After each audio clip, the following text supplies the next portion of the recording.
le Messie, sa grâce et sa paix soient avec vous.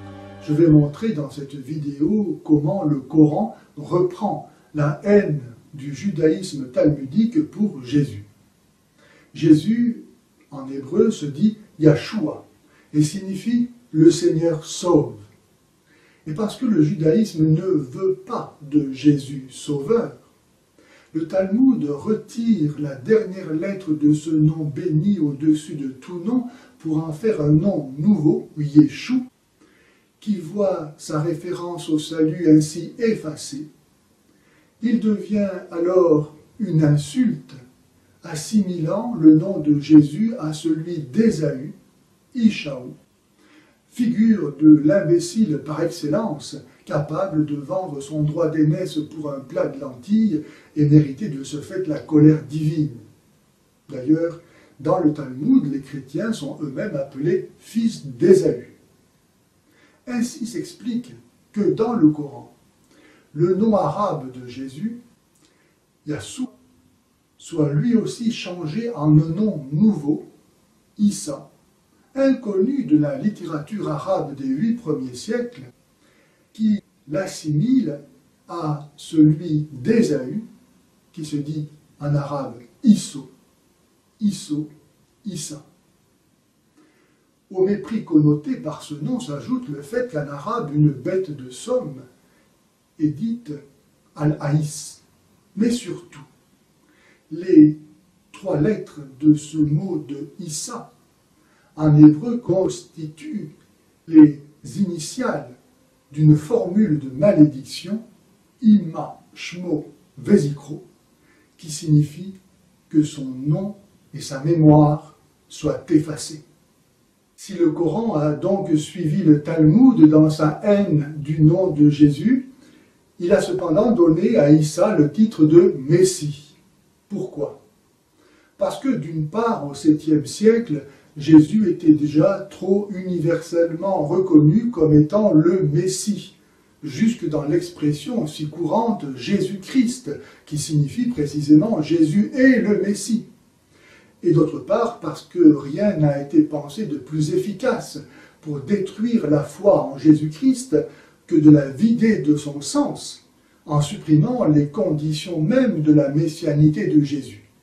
C'est ainsi que dans le Coran, jamais l'ascendance davidique de Jésus n'est évoquée, pourtant si présente dans l'Évangile avec l'expression « Jésus, fils de David ». Jamais dans le Coran n'est mentionné Saint Joseph, qui non seulement a couvert de son autorité la conception virginale de Jésus, mais a encore introduit celui-ci légalement dans la lignée davidique de laquelle devait naître le Messie. Jamais n'est évoqué le lieu de naissance de David et du Messie, Bethléem, que le Coran transforme en un palmier isolé du désert, histoire de repousser hors de terre sainte l'impureté des chrétiens en la livrant aux Bédouins. Eux-mêmes sommés de ne plus venir en pèlerinage à Jérusalem, mais d'aller à la Mecque en plein désert, lieu de refuge par excellence des démons. Le Coran détruit une autre condition de la messianité de Issa en nommant sa mère sœur d'Aaron, lequel Aaron vécut plus de 1200 ans avant la naissance de Jésus. Ainsi, le Coran non seulement remplace-t-il l'histoire par le mythe, mais encore, si la mère de Issa est sœur d'Aaron, alors elle appartient, comme son père Imran, à la tribu de Lévi, et donc Issa n'appartient pas à la tribu de Juda, de laquelle devait naître le Messie. Grâce à cette fiction littéraire, à cet anachronisme ahurissant, l'originalité et la centralité de Jésus de Nazareth sont complètement effacées de l'histoire. Pour le Coran, le Jésus-Christ historique n'existe pas. Entre l'Ancien Testament et l'Islam, il n'y a pas de Nouveau Testament. Il n'y a que de l'Ancien Testament, autrement dit, du judaïsme talmudique. Et de même que le Coran rompt la relation entre Issa et le roi David de la tribu de Juda, ainsi fait-il avec toutes les grandes figures de l'Ancien Testament, de peur qu'elles ne révèlent qui est Jésus-Christ. Ainsi, dans le Coran, Issa n'est pas le nouvel Adam, père d'une humanité nouvelle. Son sacrifice nié n'est pas annoncé par celui d'Abel, ni préfiguré par celui d'Isaac, en qui Abraham a reconnu l'annonce du Fils de Dieu mort et ressuscité. Issa n'est pas le nouveau législateur annoncé par Moïse, devant faire sortir le nouveau peuple de Dieu de l'esclavage du péché préfiguré par celui de l'Égypte. Issa n'est pas le serviteur souffrant annoncé par Isaïe, ni le crucifié entrevu par Zacharie et le psalmiste. Il n'est pas le vrai Jonas venu prêcher le salut aux païens et rester dans les affres de la mort 3 jours et 3 nuits avant de ressortir bien vivant.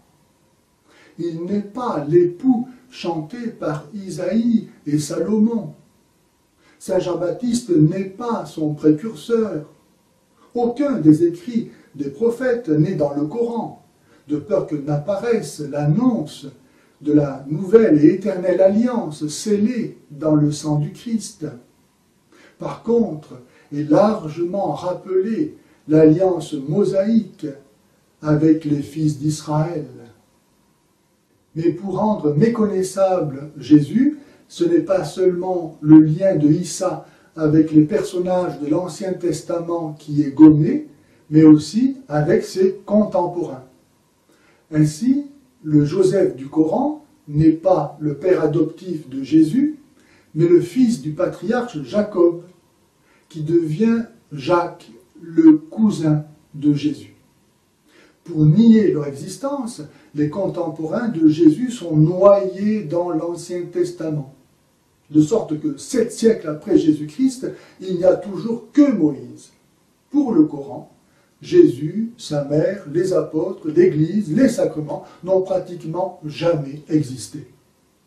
La messianité de Jésus est encore niée en ce que Issa est présenté comme étant un simple prophète, envoyé exclusivement aux Juifs et chargé d'annoncer qui plus est la venue de Mahomet, ce qui fait de celui-ci, quoique sans le titre, le vrai Messie attendu et donc le parfait Antichrist. Bien que la douceur et l'intégrité de Jésus ne soient pas complètement occultées dans le Coran, tellement elles étaient célèbres, néanmoins, Issa n'est pas présenté comme un modèle. Et il ne s'oppose pas non plus à Mahomet, alors que la doctrine et le comportement de Jésus excluent absolument tout complément, renouveau ou accomplissement futur de la révélation accomplie par lui-même une fois pour toutes, et condamne donc Mahomet comme faux prophète, ainsi que la pédocriminalité, la polygamie, le parjure, l'homicide, l'esclavagisme, tout crime accompli par Mahomet et enseigné par Allah. Sans les faux Jésus et Marie du Coran, l'islam n'est que du Talmud. Bref, à la suite du grand prêtre Caïphe, qui condamna à mort Jésus comme blasphémateur pour s'être reconnu fils de Dieu, en sorte que le Talmud place Jésus en enfer, le but du Coran est d'éradiquer le Christ et le christianisme de l'histoire. C'est ainsi qu'Allah envisage d'anéantir le Messie et sa mère, et même pour faire bonne mesure, si nécessaire, à tous les hommes. Certes, ce verset est ordinairement avancé pour justifier la toute-puissance et liberté d'Allah.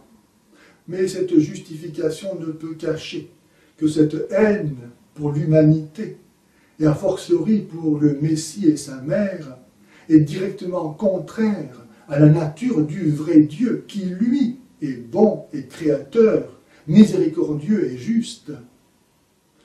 Cette haine d'Allah contre le Christ, expression de celle du Talmud contre Jésus, se retrouve dans la haine contre les chrétiens. Or Jésus dit « Ce que vous faites au plus petit des miens, c'est à moi que vous le faites. Si quelqu'un se sentait offensé ou choqué par mes propos, qu'il veuille bien considérer que je ne dis rien de contraire à la foi chrétienne, mais que je ne fais que mettre en pratique ce que le Coran demande lorsqu'il invite les gens de l'Évangile à juger d'après ce que Dieu y a révélé. Si les gens savaient qu'ils vont en enfer, ils donneraient leur vie à Jésus, mort et ressuscité pour le salut de tous. Amen.